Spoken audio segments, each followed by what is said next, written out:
It was a Tuesday.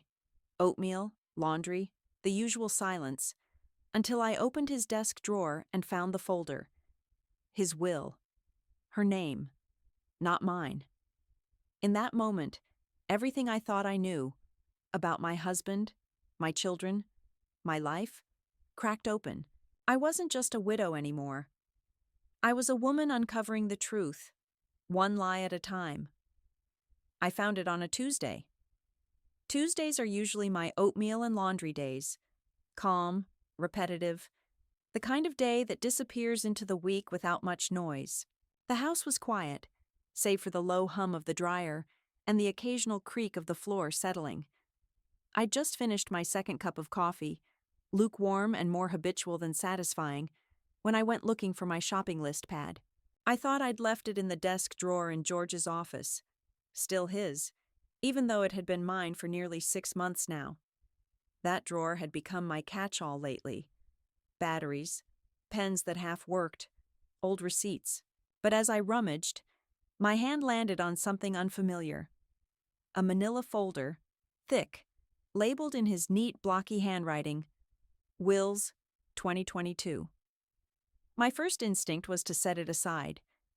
I didn't want to go digging into things that weren't meant for me.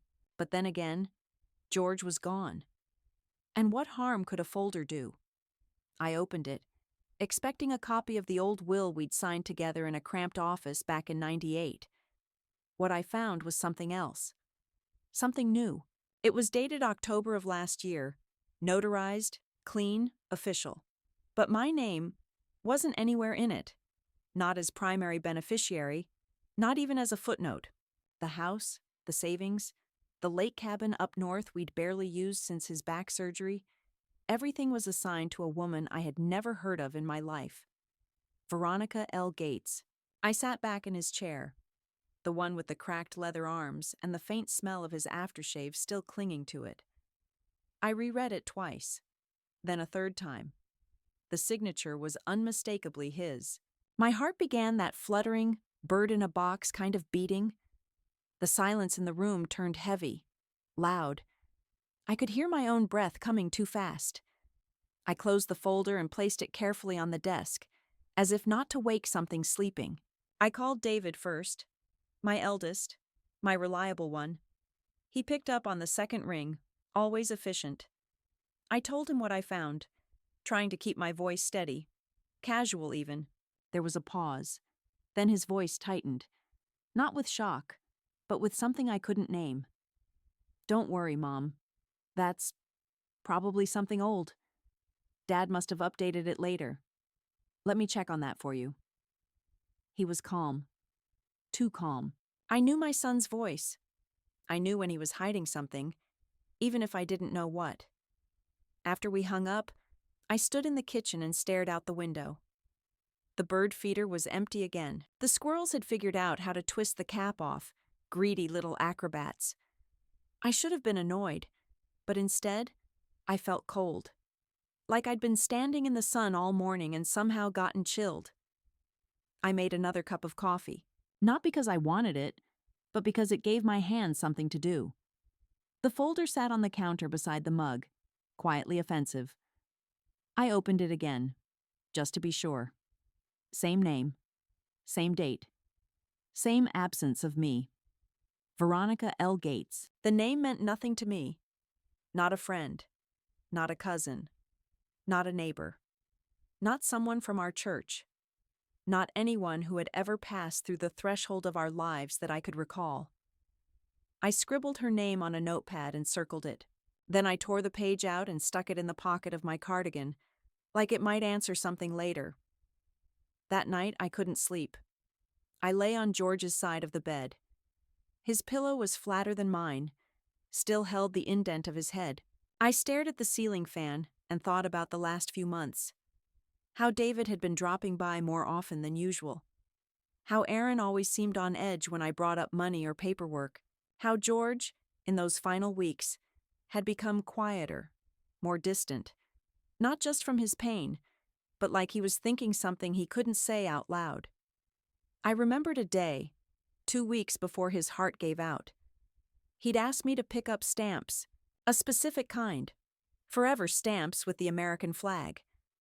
When I asked why, he said, "Just in case I need to mail something important." I didn't think twice at the time. He was always particular about little things. But now, that sentence rattled in my chest like a loose screw. The next morning, I took the folder and placed it in the safe box in the hall closet, right under the stack of expired passports and my wedding band I'd stopped wearing after the funeral. Then I made copies at the UPS store and slipped one into an envelope addressed to myself. Insurance, habit, old librarian instincts die hard. I wasn't angry. Not yet. I wasn't even hurt. I was numb. A kind of cold that starts in your belly and doesn't move. But something had shifted. Something essential. I didn't know yet what it meant. But I knew this wasn't over. Not by a long shot. The UPS envelope still sat unopened on the kitchen table. I hadn't mailed it to myself after all. Something about sending evidence to my own front door felt theatrical, like hiding a secret from a ghost. Instead, I slid it into the back of my old cookbook, between lemon bars and rhubarb pie. No one ever touches that book but me. If someone went looking for it, they'd know exactly what page to turn to. That was comfort enough. It was still early, the kind of gray morning where the light drags its feet. I poured myself a bowl of cereal and let it get soggy. My hands trembled just slightly as I checked my laptop. Not emails. Those were mostly store coupons and notes from women at church who still thought I might rejoin the prayer group, but search engines. I typed in the name Veronica L. Gates. There were a few results, none of them jumping out until I clicked on a profile photo and nearly dropped my spoon. The woman had dark hair pulled back in a bun, eyes that looked too tired for their age, and in one picture, posted last summer, she was standing on a porch, holding a vase I had once given George for our anniversary. A blue Murano glass vase, the kind you don't forget. I stared at the screen so long my cereal turned to paste. I printed the photo and pinned it behind the phone list on the fridge. If anyone noticed, I'd say it was a recipe. I didn't call Erin right away. I needed to sound natural, casual. So I waited until just after noon, when she'd be picking at lunch between Zoom meetings. She picked up on the first ring. "Hi, Mom," she said brightly, a little too brightly. I could hear the tap of a keyboard in the background. "I was going through your father's office," I said. "You know, organizing things. Found a few folders." "Oh, yeah?" "Yes. A few financial documents. Some names I didn't recognize." Pause. Then, "He was always doing little side things. You know that." I pressed the edge of the table. "Do you know anyone named Veronica Gates?" There was silence on the line. Not long, not dramatic, just long enough to tell me everything. Erin exhaled. "Mom, look, it's complicated." "No," I said. "It's not. Either you knew or you didn't." "I didn't at first," she said quickly. "Not until last year. Dad told me he was supporting someone he'd been close with. I didn't ask questions. I figured, maybe it was charity, a mistake from before. He didn't want to upset you." I could hear her chair creak as she turned away from her microphone. "He said he would tell you. He promised he would." I wanted to scream. Not because of Veronica, not because of George, but because my own daughter had decided I wasn't strong enough to hear the truth. Like I was someone to protect from fire while the house already burned. "Thanks for your honesty," I said flatly, and hung up before she could try softening it with a but. The rest of the day passed in fits. I vacuumed a hallway that didn't need it, rearranged the spice drawer, opened the safe twice, just to check the folder was still there. Every time I passed the fridge, I saw the printed photo. That vase, my vase, sitting on another woman's table. By evening, I'd had enough. I called David again, told him I needed to drop by. He suggested tomorrow. I said now. When I pulled into his driveway, the porch light was on, but the inside stayed dim. The kids were probably in bed. His wife, Beth, opened the door, looking like she'd been in the middle of folding towels. She smiled with that strained politeness that never quite reached her eyes. "Margaret," she said, "everything okay?" "Just need a quick word with David." She led me in, offered tea. I declined. He was in the den, sleeves rolled up, laptop open on some finance spreadsheet. Always working. Always building something, but not for me. "Mom," he said, standing, "what's going on?" "I'd like to see you delete something," I said. "The lie that's been sitting in your throat for God knows how long." His expression didn't change, but his shoulders tightened, just barely. "I don't know what you're talking about." I pulled the photo from my coat, held it out like evidence at a trial. "She has the vase, the one I gave him, and I know you knew about her." David sighed, sat back down slowly. "He didn't want to hurt you. Then why did he cut me out of everything?" His eyes flicked to Beth, who'd lingered in the doorway. I turned my gaze to her. "Did you know too?" She didn't answer, just disappeared down the hall. David leaned forward, elbows on knees. "It wasn't like that, Mom. He cared about her. Not romantically, at least not for a long time. He said she'd been through a lot, that he owed her something. He told us he wanted to leave her the lake house. That's all. And you thought I'd just go on baking casseroles, living in a house I don't own?" "I thought you'd never find out," he admitted. Quiet, almost ashamed. "And then he died too soon. And no one knew how to tell you." I stood there for a moment, watching him fumble with his own guilt, like it was a delicate cup he didn't want to drop. But it had already shattered. "You should have told me the moment he did." He opened his mouth, closed it again. I didn't wait for a goodbye. I walked out, got in my car, and drove around the block twice before heading home. My hands were shaking on the wheel. Not from fear, from clarity. I wasn't grieving anymore. I was preparing. By the time I got home, it was past 9. The porch light flickered. I stood in the doorway for a moment, listening to the quiet house. Then I pulled out the folder again and opened it to the last page. Veronica's name and mine. Missing. Next to it, I wrote in pencil. Not the end of the story. Then I went to bed. Not to sleep, but to plan. I didn't sleep that night, not in the usual way. I closed my eyes, but my body stayed alert, like some ancient prey animal in tall grass. I thought about everything. Every birthday party, every casserole dish I'd brought to their houses, every quiet sacrifice I'd made while they politely withheld the truth. And I kept returning to one stubborn question. Did they ever think of me as anything other than a placeholder? A relic to prop against the hearth until I stopped breathing? By morning, I had a plan. Nothing dramatic. No raised voices, no slammed doors, just dinner. I texted the kids in our family group chat. "I'm making Sunday pot roast. Be here at 6. Bring the kids." I added a little heart emoji so it would feel normal. Erin responded within minutes. "Sounds great, Mom." Like she wasn't bracing herself. David took longer. "We'll be there." No punctuation. I shopped deliberately, methodically. Chuck roast, Yukon gold potatoes, carrots, pearl onions, real butter, none of that margarine nonsense Beth always insists on. I picked up the good red wine too, the kind George used to hoard behind the cereal boxes like I wouldn't notice. He thought I didn't know everything in this house. Men always think their secrets are clever. At 4, I started prepping. By 5:30, the table was set. I laid out the linen napkins we only use on holidays and placed the vase of hydrangeas, his favorite flower, and a test. If anyone flinched, I'd know why. They arrived in staggered waves.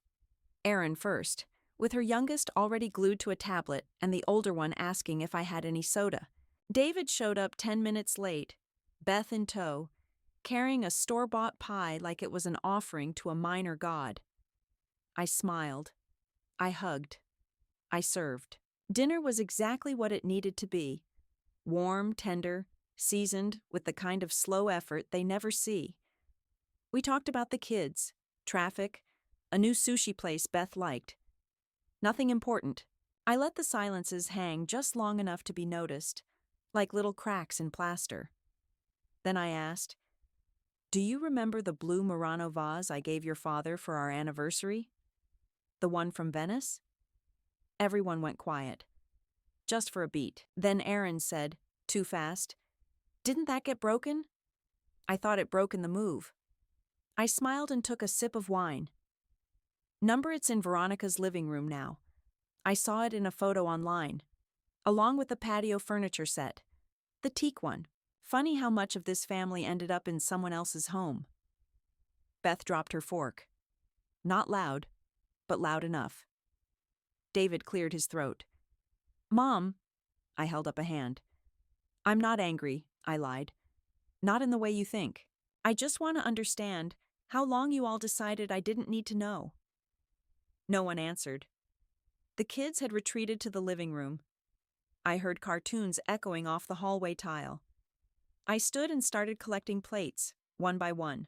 Erin followed me into the kitchen.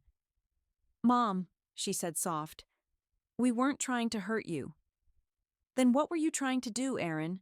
Rewrite reality? Wait me out?" "He said he was going to tell you. He just didn't." "Why didn't you?" She hesitated. "Because I didn't want to lose you." I turned, dish in hand. "But you didn't want to have me either. Not the full me, just the quiet, helpful, manageable version." Behind her, David stood in the doorway. "Mom, we were trying to protect you." "From what?" "My own marriage? Number from the part of Dad you didn't want to see." I laughed then, a bitter little puff of air. "And what part is that? The part where he lied? Cheated? Hid an entire life from the woman who raised your children and buried his parents?" He didn't answer, just shifted his weight, as if truth made the floor uneven. From the living room, I heard my grandson's voice. "Alexa, play songs from the Veronica's birthday playlist." Aaron's eyes widened. "Noah, turn that off." I walked in. "What did you say, sweetheart?" He froze, little fingers poised mid-command. "It's just a playlist Dad made, for someone named Veronica." I found it on the family iPad. I looked at David. "You made a playlist?" He looked like a boy again, caught in some juvenile scheme. He liked music. It was his way of keeping things separate. "Well," I said, hands trembling slightly as I picked up the remote, "maybe it's time we stop keeping things so tidy." The rest of the evening passed in strained politeness. They helped clean. David took out the trash. Aaron boxed leftovers, but the way they hovered, watching me like I might shatter, told me they knew something had cracked. After they left, I sat in the den with a glass of wine and pulled out the folder again. Not the will this time. A receipt tucked in the back. Monthly payments to someone named T. Gates. The same last name. I opened my laptop, heart pounding, and began typing. What I found made me sit back in my chair and whisper out loud to the empty room, "Oh my God. Not just Veronica. Tommy Gates, age 22, student at UC Davis. Listed George Hayes as next of kin." The screen glowed in the dim room, illuminating the sharp edges of a story that was no longer theoretical. They hadn't just betrayed me. They'd built a wall around a secret child, and they'd done it with my husband's money, my house, and my silence. But I wasn't silent anymore. I didn't sleep again. Not even for an hour. The glow from the laptop burned through the dark like a second sun, and I stared at Tommy Gates's profile until my eyes watered. Brown hair, sharp chin, varsity tennis photo, political science major. A real kid. A real person. Not a name on a receipt. Not a theory. My husband's son. My children's half-brother. And I had baked pot roast while they all smiled across the table like we were still a family. By sunrise, I'd made up my mind. I found the last invoice from George's private checking account, one of the statements I hadn't shredded yet, thank God.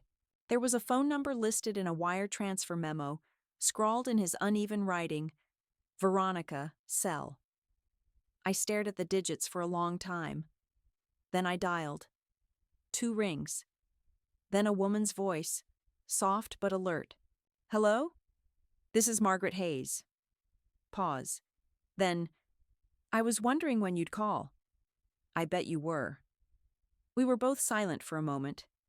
I could hear faint city noise in the background, cars, maybe a dog barking. Then she spoke again. I'm sorry about George. You're not sorry he died, I said. You're sorry I found out. Another pause. You're right. I wanted to scream, but my voice stayed steady. Why the will?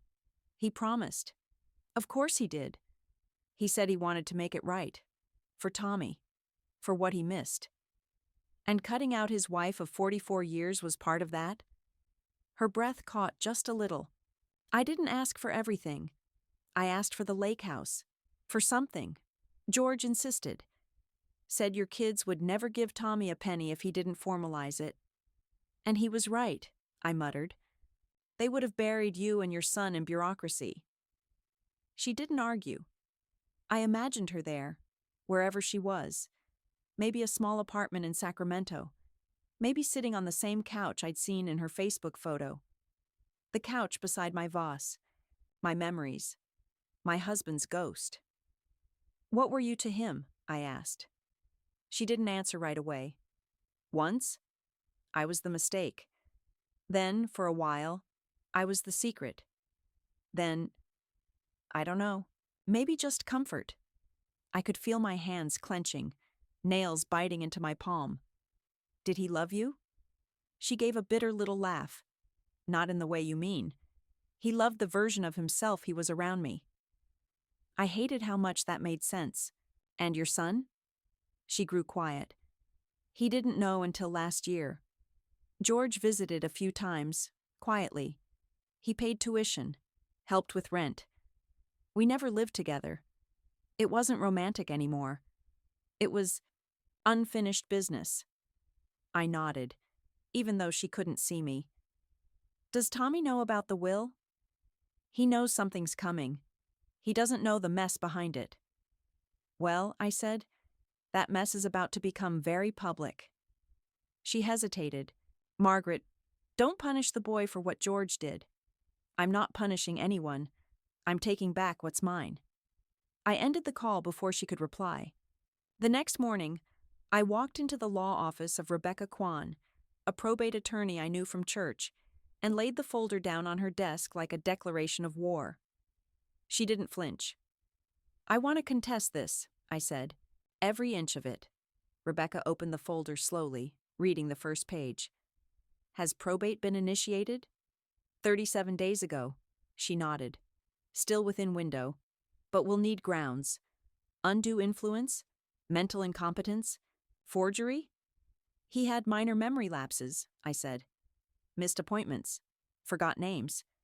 His doctor told David last spring that he might be starting to slip. Rebecca perked up.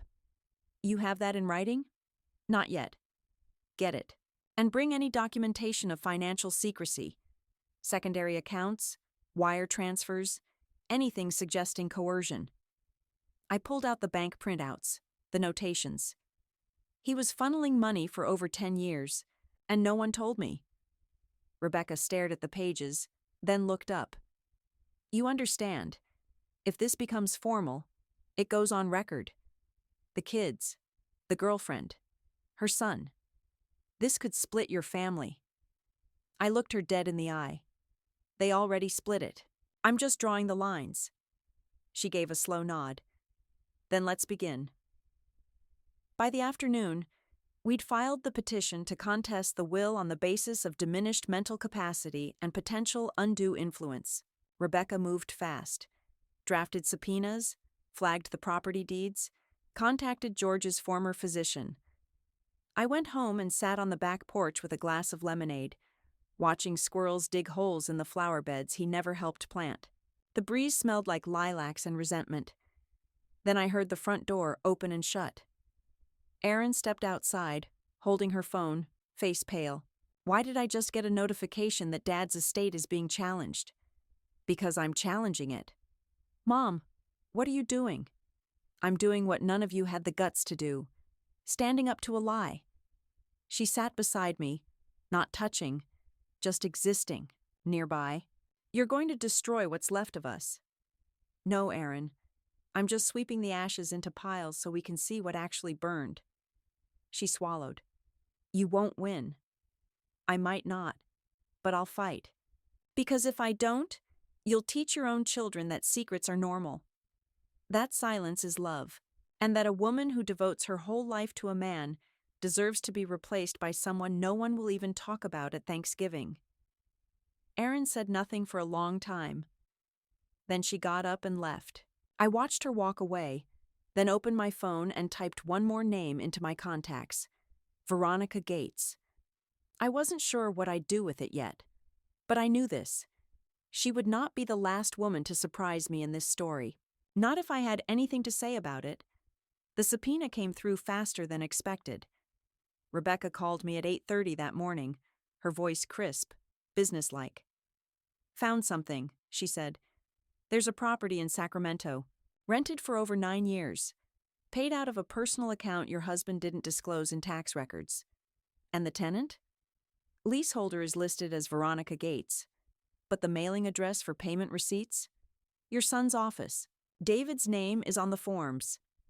For a second, I couldn't speak. My own son had signed off on the rent payments.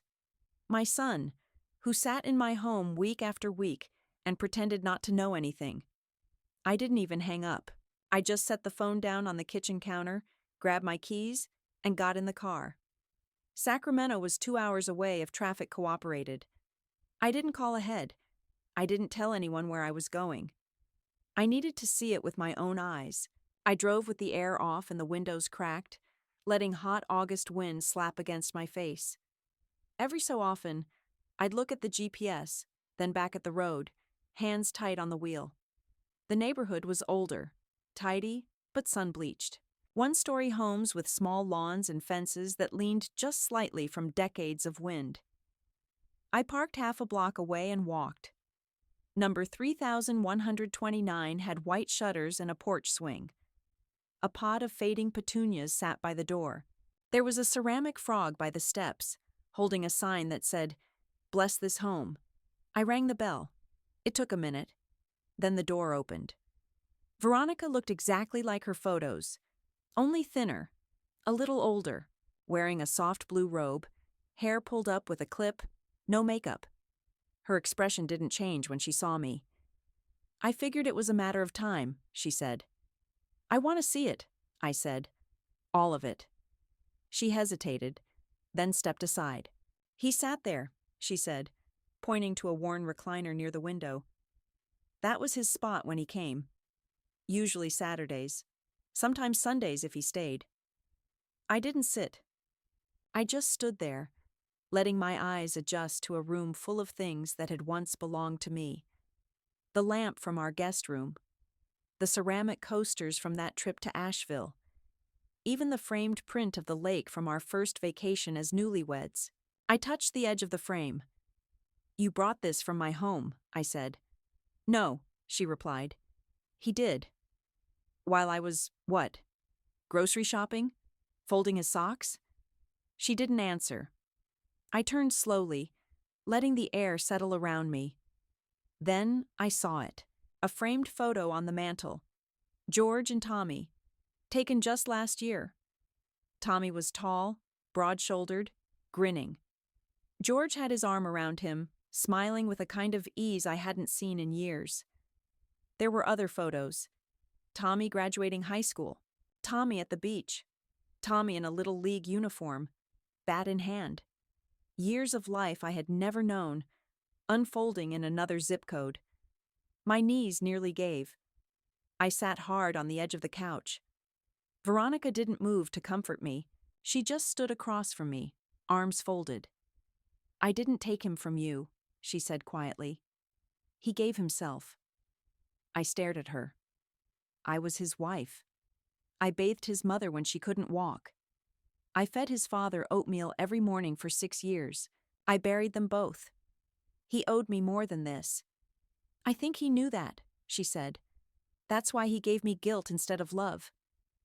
I stood. You raised a son with my husband. I raised him alone. Not alone, I snapped. He paid your rent. My son mailed the checks. That hit. Her jaw tensed. He said it was better this way, she whispered. For whom? Neither of us answered. I left without another word. On the way home, I stopped at a rest area just outside Vallejo. I threw up in the grass beside a picnic table and rinsed my mouth from a bottle of warm water I kept in the trunk. My stomach wasn't sick. It was my soul. That deep, sour sickness that comes from knowing your entire past has been edited without your consent. When I got home, David's car was already in my driveway. He was pacing the porch, phone in hand. You went to see her, he said, not asking. You knew he had a son, I replied. His shoulders sagged. Yes. And you paid the rent, every month, for almost a decade. Yes. Why? Because he asked me to. Because he said if you ever found out, it would destroy you. He was wrong. David stepped forward. Mom, please. This is getting out of hand. Lawyers? Probate court? Do you really want everything public? You all made it public the second you decided to rewrite my life without me. He tried to touch my arm. I stepped back. You betrayed me, I said. You, your sister, your father, all of you. We didn't mean to hurt you. But you did. And now you don't get to decide what I do with that pain. He left without another word. That night I changed the locks. I called the bank and froze all joint assets, pending legal resolution.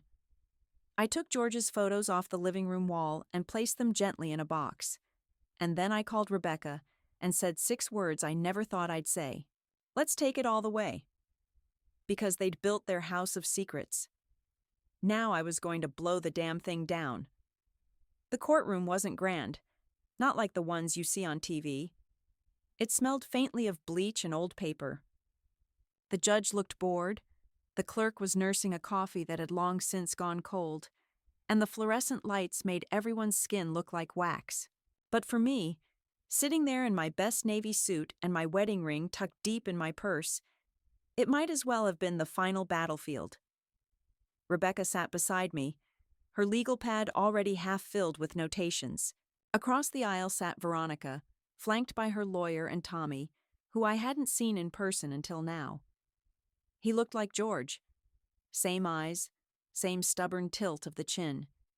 He didn't look at me once. David and Aaron were in the back. I didn't acknowledge them. Their presence meant nothing anymore. The judge spoke in a steady drone. Dates, motions, procedures. And then it began. Rebecca laid out the argument. George's diminished capacity, the long secret financial funneling, the will that appeared under suspicious timing and influence. Veronica's lawyer countered with photos, receipts, George's own handwriting. They painted a picture of a man trying to right old wrongs before death. They weren't wrong, but neither was I. When they asked me to speak, I stood slowly, walked to the front, and looked right at the judge. I don't contest that George loved his son, I said. What I contest is that he didn't love me enough to tell me about him, about any of it. The judge asked if I had evidence that George was unwell when he signed the will. Only his silence, I said. Only the way he changed, the things he forgot, and the things he gave away behind my back. After that, it moved quickly. The court delayed a final decision, pending more medical records, but Rebecca leaned over and whispered, "They're rattled. They'll want to settle." She was right. 3 days later, Veronica's lawyer called with an offer, a split of the estate, 40% to me, 40% to her, 20% to Tommy. I declined. 2 days after that, they offered the lake house, full control of the main home, and a payment to close the case. I accepted, not because I forgave them, but because I was done letting them decide what was mine. That night, I sat in the kitchen with a glass of wine and called Tommy. He answered on the third ring. Hello? This is Margaret Hayes. Silence. Then, I know. I'd like to speak with you. Just us. No lawyers. Why? Because whatever your mother told you, I'm not the villain here. He agreed. We met at a diner off Interstate 80, a halfway point. He wore a plain t-shirt and looked exhausted, like a man older than 22. When I walked in, he stood, polite, guarded. We didn't hug. We didn't smile. We talked. I didn't know about you, I said. Not until after he died. I figured. You look like him. I don't feel like him. We sat in silence for a while, sipping coffee. I don't blame you, I said. You didn't ask to be part of this. I didn't want to take anything from you. And yet, you did. But I understand why. He looked up, finally meeting my eyes. I didn't have a dad. Then I almost did. Then he died. I don't know what I'm supposed to feel about any of it. I nodded slowly. Join the club. Before we left, I handed him an envelope. Inside was a check. Not huge, but meaningful. For school, I said. Not out of guilt, but because you didn't ask for this war. He tried to give it back. I shook my head. Let this be the end of it. I went home and stood in front of the house for a long time. Then I did something that had been sitting in my chest like a stone. I took out the old brass nameplate that said the Hayes family and unscrewed it from the mailbox.